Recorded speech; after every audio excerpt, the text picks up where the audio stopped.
So the feature that I'm looking at is nested over here on the right. And the icon is kind of interesting. It looks like a club.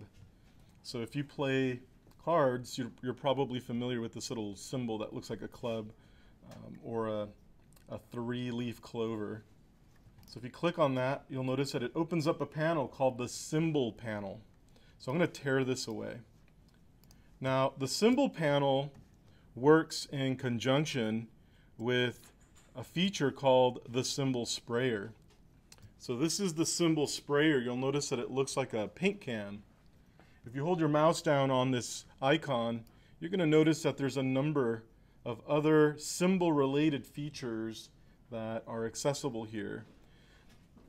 Considering there's so many features, I'm going to click on the arrow on the right to tear this away, and I'm going to populate the entire menu set on the upper left so that way I have access to it. So let me show you where that's located again. It's over here.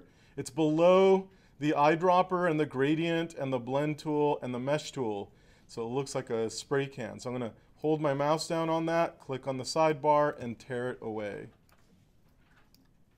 Now the symbol sprayer, what it does is it allows you to duplicate graphics or vectors, graphical elements really quickly, and it also allows you to manipulate them. You'll notice that if I go to my symbol panel, these are some of the graphics that it allows me to work with. Now, when I use this example, or when I use this tool and I teach it for the first time, I don't like using the default symbols. I think they're kind of boring. So what I'm going to do is I'm going to go to the library icon. So you'll notice that there's a little icon there that looks like a series of books. And when I click on this, it's going to populate a really long list of symbol sets. So if you click on the first one that says 3D symbols, it's going to populate this little panel that has an assortment of vectors that you can engage with. And you'll notice that since this is a library, I do have these little arrows in the bottom left of the panel that allow me to move forward and back through other symbol libraries. So as you can see here, these are little vectors that have been stored for you to use. Okay, so I'm going to click forward on this to show you what the symbols look like. So these are kind of interesting because they might be appropriate for a user interface or signage or some sort of form of visual communication for the public. You'll notice that it has a very generic, or what I would call democratic-like quality, where people from different backgrounds would be able to understand what a lot of these icons possibly mean. There's charts, ribbons, and some more sort of common iconography, play features. This one's called Nature. This tends to be the one that I use as my example. So I'm just going to go forward a little bit so you can see the rest of them. So as you can see here, there's an entire menu dedicated to sushi, which I think is kind of funny.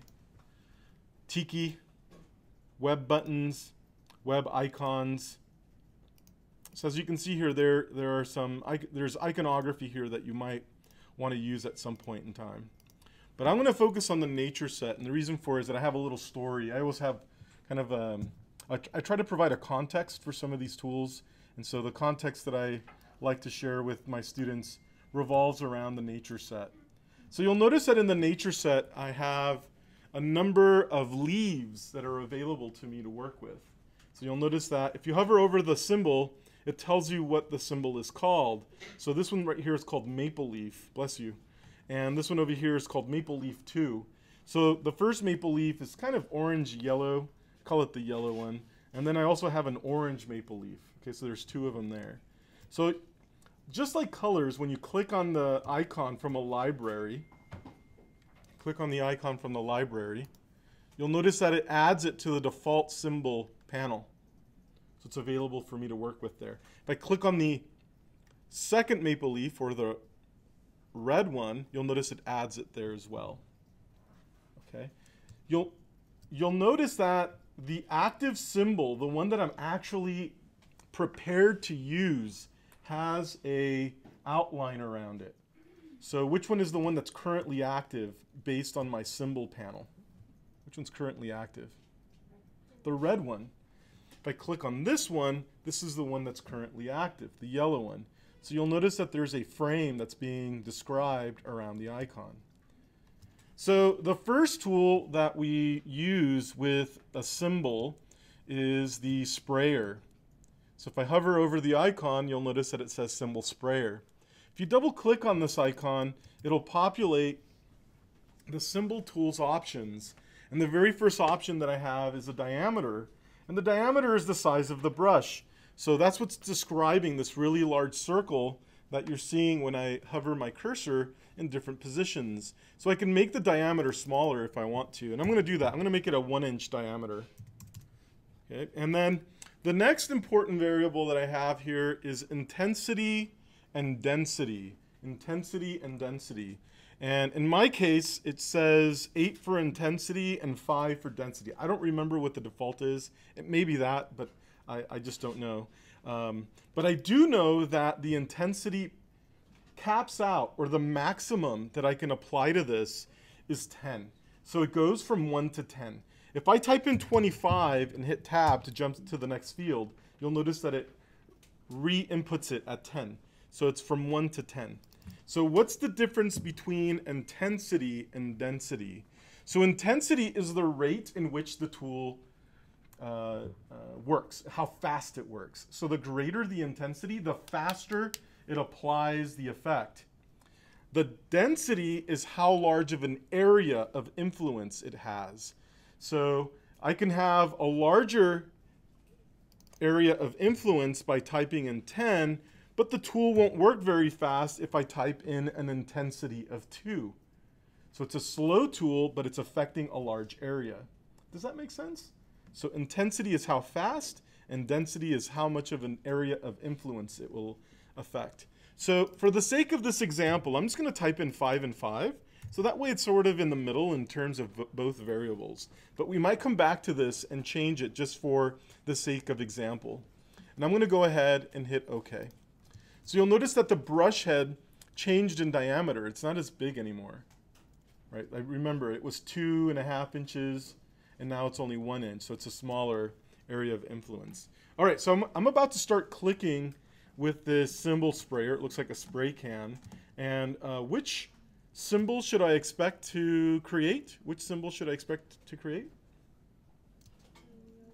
The yellow maple leaf. So I'm going to start holding my mouse down. I'm not going to, I can click multiple times. So I'm clicking, clicking, clicking. Or I can just hold my mouse down and do this.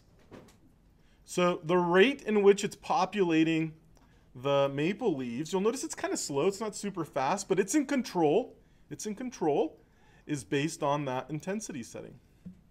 Okay, so you'll notice that it applied a number of maple leaves in my document. And you'll also notice that it created a bounding box around the entire group. So let's check out our layers panel. Let's see what's going on here. So when I tear away my layers panel and open up the drop-down menu, you'll notice that it created something that we haven't seen before. What is nested underneath layer 1? What is it called? Symbol set. So it's a special group. It's a group that holds these symbols, this collection of symbols. It calls it a set, and it's basically just a bunch of clones of that graphic. Now, if I click on the orange maple leaf, or the one that's reddish orange, if I click on that one, that's the one that's active now. You'll notice that I can spray this one within my set. So it's including different symbols within the same set. Multiple symbols within the same set. So the orange or reddish looking maple leaf is still the one that's being influenced. I'm going to click on the first one. So I'm going to go back and modify and work with the yellowish looking maple leaf. Okay, so the scenario or the context that I like to pretend that I'm building here is I'm working on a flyer for a client. My client is a teacher, and they're putting together like a fall announcement. And they said, well, you know what I would really like? I wish the background had a bunch of leaves on it, so it would remind me of the fall. But I wanted to look kind of natural.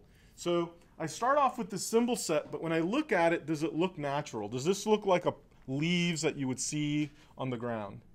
So what's unbelievable about it? They're too uniform. Exactly. So the symbols do something really well. It allows me to clone one of these illustrations really effectively. But the problem is that anytime that I deal with something that really would have chaos in it, something that's organic, we wouldn't have this level of uniformity. I would actually want distortion. So that's something that we should also acknowledge when we illustrate things, that in many cases, we don't want perfection. We want something that communicates the idea more effectively. And in this case, distortion would be better.